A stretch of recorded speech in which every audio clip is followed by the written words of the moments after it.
A proposal to build new border wall segments in far west Texas is drawing a lot of attention tonight. So part of the project would run right through Big Bend National Park, and now some state lawmakers, residents, local leaders, they're all raising a lot of questions about the location and why it's even needed.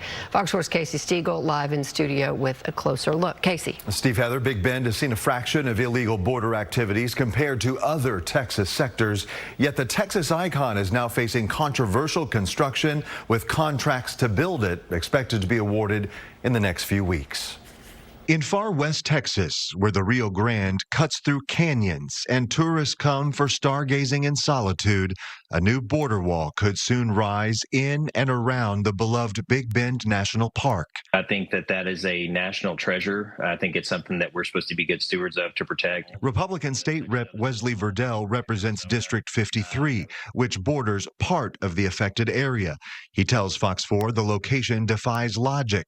A map on the Customs and Border Protection website shows the entire 517-mile stretch of the sector is set to receive some sort of protection, with nearly 112 miles passing directly through the park, designated to get a steel bollard barrier. That is actually where the tourism all is where they're wanting to put that in, which makes no sense to me to even do that to. One, to the national park, and two, to kill the tourism in that area. The area is known more for tourism and its breathtaking views versus large numbers of illegal border crossings. In fact, CBP data shows out of the nearly 28,000 encounters logged for the current fiscal year across the entire southwest border, only 734 were in the Big Bend sector. That's opposed to more than 5,800 down in the Rio Grande Valley sector and close to 4,900 over in El Paso. Even at the height of the border crisis during the Biden administration, the highest number ever recorded in Big Bend was close to 12,000 for all of fiscal year 2023. Other areas saw that figure in a single day.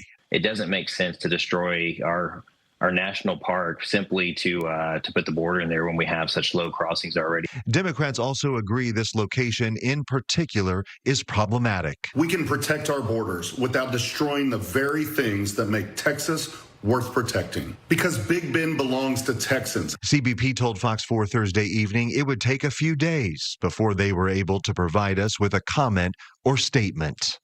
President Trump's big, beautiful bill allocated more than $35 billion taxpayer dollars to complete construction of the southern border wall in some areas, although a full construction timeline has not been announced. Steve Heather. All right. Casey Stiegel in studio tonight. Casey, thanks.